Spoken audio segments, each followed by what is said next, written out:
现在做自媒体还来得及吗？最近有好多私信我问这个问题因为我没有太多的时间去看私信和回复私信几乎我都是不看的，也不回的。那既然看到了，我就把这个笔记所有都记下来。那有多少个问题呢？我先朗读一下给大家听一下吧。你骑行的目的地是哪里？这是一个问题。然后想知道我家庭的状况，这是第二个问题；户外如何解决用电的问题，这是第三个问题；在野外如何剪辑视频的，这是第四个问题；如何解决流量的问题，如何解决信号的问题，在户外如何解决自行车坏了怎么办，该如何修。问的最多的呢，还是就是自媒体适不适合做。那我今天呢，我就一一的给大家回答一下。聊之前先说一下我这个帽子因为我已经好几天没有洗头了，所以戴一个帽子以便不被别人说因为这几天生病了嘛，也不方便洗头洗澡，所以等病好了以后再洗吧。先喝点这个热茶吧。今天的身体稍微好一点了，没有像昨天那么累了，所以今天有这个时间呢，就回答一下大家这个比较关心的问题。首先，第一个问题，你骑行的目的地是哪里？可能大家之前看我的视频，大家老粉丝都知道，我是从浙江宁波宁海县出发的，然后呢，沿着国境线绕一圈，然后回到浙江宁海县。其实我的目的地就是我的老家，浙江省宁波市宁海县徐霞客大道。那么我的路线是怎么安排呢？按照我原来的路线呢，是从浙江出发，经过福建、广东，然后是海南，然后海南回来以后，然后进入广西、云南、西藏、新疆，然后甘肃、内蒙古，然后经过东北，然后经过山东，然后江苏，然后回到我的老家浙江，是这个安排的。之前呢，从我老家出发呢，都一路都很顺利骑行了1年多，然后到了西藏，然后西藏呢也是挺顺利的，虽然说冬天有点冷耽误了一些的行程，但是总体来说还是非常的顺利然后就进入了新疆，到了新疆呢，就是因为一些不可抗的一些因素就出来了。然后呢，现在呢我在甘肃然后呢现在又打算返回新疆，因为新疆呢是我这次怀华之旅最想去的一个地方。如果新疆没有圆满的成功，那我这次怀华之旅是不完美的。新疆呢是我从小时候最向往的一个地方，因为在我小的时候，新疆是一个很遥远的地方，所以呢，这次的旅行规划重点就是在新疆。第二呢，就是西藏，这两个地方西藏已经差不多了，接下来就是新疆。说了这么多了，可能大家都了解我的骑行线路了。在甘肃呢也是另有原因的，也没有想在甘肃待那么久，但是由于一些不可抗的因素在甘肃待了那么久，我觉得也是一种缘分吧。在甘肃呢也看到了不一样的风景，也看到不一样的人和事，我觉得也是一种小礼物吧。如果实在大家不知道我的骑行线路，可以打开地图，就是沿着国境线转一圈，然后回到我的老家，全程是4万公里。但是按照我现在的骑行线路想把新疆全部转完，然后西藏呢也转了好多好多的地方，算下来最少有6万公里左右了。先喝口水，接着聊第二个问题。看一下第二个问题是什么？想知道我的家庭状况。其实这个问题呢，也是看机遇吧。我觉得现在说我的家庭状况不太合适，但是呢，总有一天呢，你们会知道我的家庭状况的，因为我早晚我得回去。至于什么时候回去，我已经在视频当中我已经说了好几次了，所以我就不在这里重复说了。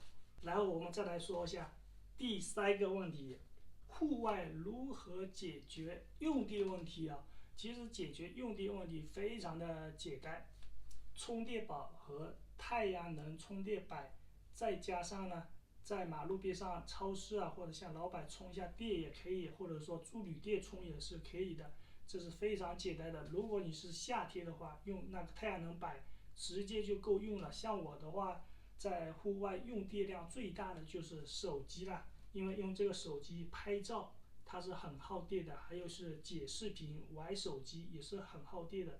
但是在夏天的话，你有的太阳能板和充电宝的话，我觉得完完全全是够用的。但是我现在已经买了无人机了，我要在网上重新买一个大号的充电宝，要给那个无人机啊能够充电才行。然后我们再来回答一下下面那个问题，如何解决流量问题啊？流量问题其实我觉得很简单，就是在网上买流量卡，差不多1块钱一个 G。我一个月的话要用掉300多个 G 左右吧，就是300多块钱左右。我呢就是买了移动的，然后买了电信的，然后买了联通的这3张卡，然后呢有电信的有移动的这2张卡呢是可以用来做流量的，还有一张联通呢是用来打电话的。信号问题是怎么解决的？信号问题就是多买几张卡。其实，在我们中国很多的国道上面都是有信号的，只要这个地方不是特别的偏僻啊，它都是有信号的。尽管说这个地方很偏僻啊，它只要有那个信号塔也是有信号的。绝大部分的地方在国道边上都是有信号的，除非你远离国道，那有可能是没信号的。但是对于我们骑自行车在国道上面是绰绰有余了。好多人问这个手机游乐卡信号用什么卡的信号比较好啊？我觉得电信的、移动的都可以啊，特别是电信的吧，电信的我觉得相当还是挺不错的。还有大家想问的一个问题，在户外如何解决自行车不坏？啊，那自行车不坏，我觉得是不可能的，只能说是时间问题吧。可能说你这个自行车买的是新的，那可能你骑了几个月都不会坏，可能你运气不好1-2天就坏了。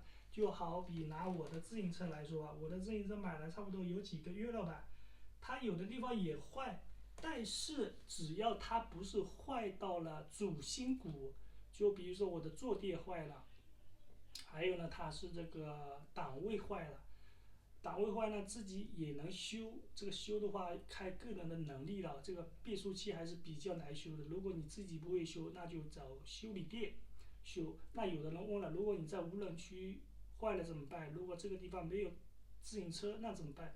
那就自己动手学会它就行了。就比如说补个胎啊，换个轮胎啊，这是最基本的。如果说连补胎、换轮胎你都不会，你还想骑长途，我觉得不太现实的，因为你在无人区扎胎是很正常的。但是我这个人的运气比较好啊，扎胎是很少扎胎的，因为我知道要保护这个轮胎。还有呢，就是经常换这个轮胎。我这个轮胎呢，自行车买的是新的嘛，轮胎用了差不多有骑了3-4千公里左右了吧。这几天我就要把它坏了，要不然随时有可能会爆胎。好多人说在路上会不会轮胎会爆胎啊？正常来说，这个轮胎是不会爆胎的，它只会扎胎。爆胎是什么情况呢？除非你真的是运气太差了，还有一点就是你的轮胎的质量太差了。正常来说，它是不会爆胎的。我骑了那么多年了，我都没有爆过一次胎，唯独有一次爆胎，我记得是在广东，那是因为轮胎的质量问题才导致了爆胎。其实自行车呢是肯定会坏的，只不过呢它呢坏一些小问题啊，也不会影响你继续骑行。只要到了自行车店，然后把它修好就行了。比如说你这个自行车辐条断了，那幅度断了也是能够骑的，也不影响那个骑行的。如果你的变速坏了，变速坏呢也是可以骑行的，只不过可以骑得慢一些。所以大家不需要太担心啊，只要你学会一些小维修啊，就不怕这些困难。主要是因为我这辆自行车买的是新的嘛，买了也没多久，所以不容易坏。哎呀，说了那么多，口渴死了。好了，现在来回答一下最重要的问题啊，就是问的人比较多的，就是想做自媒体，现在还合不合适？这个问题呢比较的复杂。我觉得你在现实生活当中有一份稳定的工作，比如说一个月工资有1-2万呀、3-4万呀，你想尝试一下做自媒体的话，我觉得挺难的，因为做自媒体嘛，它都是起步是很难的，再加上现在做的人很多，你刚开始肯定是没有收益的，那没有收益你能够坚持吗？我觉得能够坚持的人很少。那能够坚持得住的人是哪一些人呢？比如说你一天只能赚1块钱、2块钱，你能够坚持几天呢？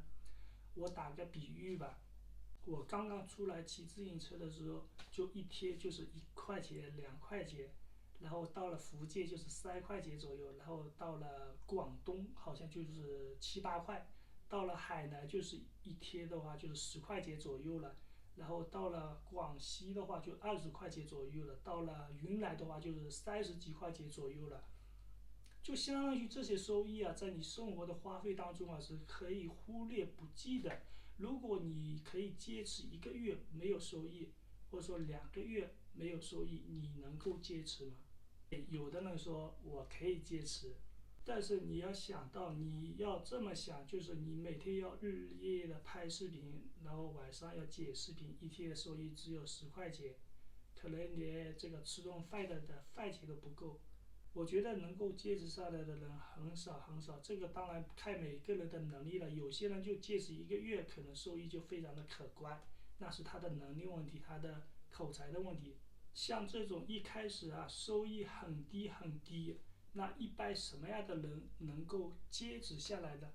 比如说你喜欢徒步，你喜欢骑自行车，你喜欢自驾，你是把这种一开始是当副业来做的。因为一开始我就是把这个拍视频当做副业来做的，我就是想解决温饱的问题，就很简单，没有说靠这个赚多少钱。我是抱着这种心态，因为我没赚钱了，哎，我还能走下去，我一天10块钱我也能走下去，因为我本来就没想靠这个赚钱嘛，就想在路上能够赚口饭钱就够了。当然，这个过程呢，我呢也是坚持了1年多才能解决这种温饱问题，直到到了那个西藏开始啊，才能勉勉强强解决温饱问题。如果你是一个旅行爱好者的话，这个当做副业，有可能你做着做着就成功了。当然要离不开你的努力，离不开你的学习，这2点是肯定是非常的重要的。还有是离不开你的天分。有的人呢拍视频呢就是如鱼得水，顺手拈来，一拍就有人看。但是我不是这样的人，我是坚持了1年多才有这种效果，所以我是不太适合吃旅行自媒体这碗饭的，因为我的口才也不行，也不会去讨好别人，所以我不太推荐像我这种口才不行的人啊来做这个旅行自媒体。我觉得旅行自媒体像口才比较好的人挺适合做的，还有就是比较容易坚持的，不太容易放弃的人也是比较合适的。因为做一个视频啊，不是说你拍好一个视频呢就是有人看的，就是你每天必须要发一个作品出来，然后呢不断的坚持，才能积累粉丝，慢慢的多起来。不是说你拍好一个视频了就行了，我明天我就不拍了，那你永远都做不出来。大家可以去仔细的观察一下，哪一个做的播放量很高的人，他不是通过自己的日夜剪辑出来的视频呢？都是选择日更，要不就2天1更，都是有他的计划所在的，而不是说我今天想发视频，我明天我就不发了，这样是肯定是不行的。就算是不赚钱，是亏钱，我也要每天发一个视频，就要求自己做到，这是最基本的。如果你连最基本的都做不到，你的自媒体肯定是做不成功的，除非你本人有非常非常高的天赋在，但是这种人是很少很少的。那有朋友会问了，你说了这么多，难道现在做自媒体不太适合了吗？不，真的不适合你吗？也不是啊，我觉得在这个大环境之下，我觉得什么时候进入这个自媒体都是有优势的。我觉得之前进入这个自媒体呢，我觉得是普通老百姓都是可以进来分一杯羹的。但是我觉得现在如果作为一个普通人进入这个自媒体的话是比较难的，但是不是说没有机会啊？现在有机会的是什么呢？是有资源的人，比如说大明星啊、大网红啊，那些人现在进来的机会更大。作为普通来说呢，机会相对少一些了，因为现在已经是这条鱼缸里面的鱼真的是太多太多了。但是如果你真的是有实力的，也是可以来闯一闯的。特别是那种没有工作的年轻人，觉得自己口才也挺不错的，可以来试一试嘛。就是一部手机，我出来的时候我就是一部手机和运动相机。其实如果你拍普通的 vlog 的话，一部手机就行了，因为手机是有防网功能的，运动相机呢也是一个防网功能。手机的像素更高嘛，也更加的方便嘛，也更容易剪辑视频嘛。稍等一下，我接个电话。可能大家呢都知道，现在的视频代价都是比较的低的。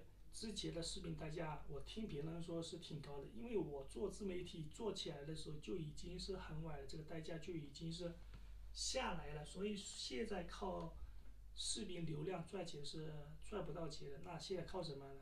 那别人都是卖货呀，或者说是直播呀、送礼物呀，还有就是接广告呀。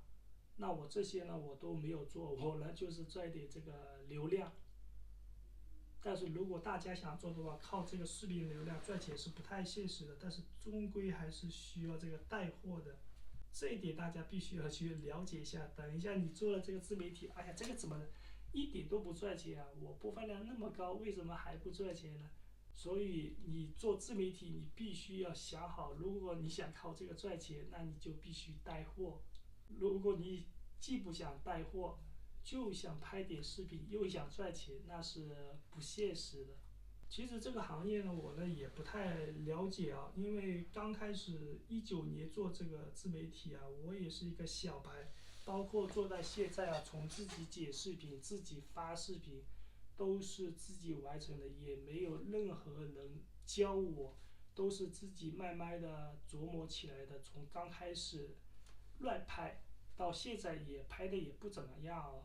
但是好在有好多的粉丝朋友能够支持我，喜欢看我的视频，也希望你们能够继续看我的视频，我呢也能继续拍视频给大家看。还有人问我不可以教他如何剪视频啊？这个东西呢教呢也是不好教的。第一呢，我呢也没有这个时间；第二呢，这个东西需要自己去慢慢的琢磨的。其实很简单，就是把没有用的东西去掉，把有用的东西留下来。拍的时候尽量拍更多的素材，如果这个素材没用，把它去掉就行了。这个素材有用就留起来，然后把它拼接成功。需要配乐呢就配乐，不需要配乐就不用配乐。剪辑这个东西就是熟能生巧吧，我觉得我这个人这么笨的人也可以学会，我觉得绝大多数人都可以学会。我觉得自媒体呢，对于年轻人一代来说是一件好事情，因为它的创业成本真的是很低很低。你一部手机就可以直播，就可以卖货，就可以玩直播、拍视频，都可以解决了，加上一张流量卡，也不需要其他的成本。如果你没有做成功，你也没什么损失，只是时间上面的损失。我觉得年轻人是可以试一下的。说了这么多了，口渴死我了，喝点这个开水吧。我现在说了这么多话，我觉得现在身体挺累的，因为刚刚好啊，刚刚好就说这么多话，有点扛不住啊。我这个裤子啊破掉了，我要出去了要去买一件裤子。呃，好了，如果大家还有什么想问的，可以在评论区告诉我。如果这个问题比较多啊，我会把它记在手机上面，等到有时间了可以统一的回复一下。平时呢，在评论区呢，我也没什么时间回复，包括在私信里面呢，我也不会回复的，主要是没什么时间。那么以这种视频的方式啊，统一的回复啊，比较的方便一些。好了，我呢也要今天把这个衣服啊给它洗一下吧，因为这几天呢我呢也没时间，因为太累啊，就没有把这个衣服洗了。然后今天呢买了一袋这个洗衣粉啊，用那个外卖，然后呢今天洗一下衣服吧。把这个脏衣服啊全部拿去洗一下，然后裤子就不洗了，因为这个裤子到时候买新的，那个裤子破掉了，也没有洗的必要了。哎呀，这么多，全部给它今天晚上给它泡起来，明天的话给它把它洗干净啊。洗衣服拿过来，多倒点这个洗衣粉，这个衣服还是挺脏的，特别是我那件外套。我用的是这个热水洗的，热水的话把它泡干净。这个外套啊放不下去了，这个池子有点小啊，还是给它一起泡着吧，要不然咋办呀？这个衣服啊明天给它洗吧，今天晚上就给它泡一个晚上，要不然洗不干净了，全部给它放满了。我现在感觉有点肚子疼啊，可能是刚刚说话说的太多太用力了，我现在感觉这个肚子肚子不是太舒服。看一下这个衣服裤子，你们知道我是哪里来的吗？这个衣服裤子是去年打算寄到新疆去的，但是因为在新疆困了3个月了，所以现在才拿到手。现在只能在屋子里面穿一下了，在户外是穿不了的。这个肚子感觉有点难受啊。这套衣服感觉也挺漂亮的，挺好的。哎呀，我躺一下，这个肚子不行了。